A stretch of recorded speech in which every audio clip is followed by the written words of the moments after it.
Yeshua, Jésus est Dieu. Oui, la Bible affirme que Yeshua est Dieu. À travers des prophéties, des déclarations de Yeshua et des passages de la Nouvelle Alliance.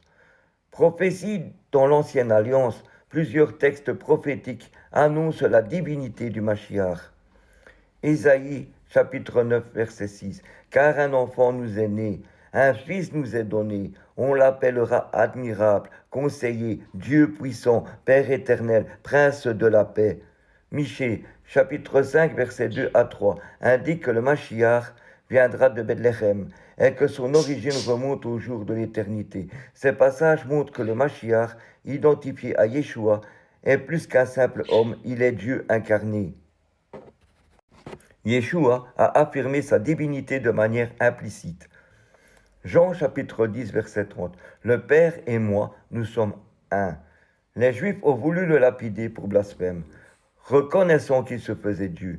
Jean chapitre 8 verset 58. Avant qu'Abraham fût, je suis. Cette déclaration utilise le nom divin je suis, provoquant la réaction des Juifs qui voulaient le tuer. Enseignement dans la Nouvelle Alliance. Jean chapitre 1, versets 1 à 14. Au commencement était la parole était Dieu, et la parole était Dieu. Et la parole a été faite chair. Cela montre que Yeshua, la parole, est Dieu incarné. Matthieu chapitre 1, verset 23. Elle enfantera un fils, et on lui donnera le nom d'Emmanuel, ce qui signifie Dieu avec nous. Jean chapitre 20, verset 28. Thomas s'adresse à Jésus, à Yeshua, mon Seigneur et mon Dieu, et Yeshua ne le corrige pas, confirmant sa divinité.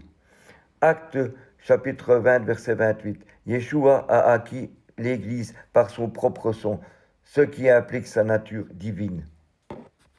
Conclusion. La Bible présente Yeshua comme Dieu incarné, pleinement divin et pleinement humain. Sa divinité est attestée par les prophéties de l'Ancienne Alliance, ses propres déclarations et les enseignements de la Nouvelle Alliance. Amen. Soyez bénis.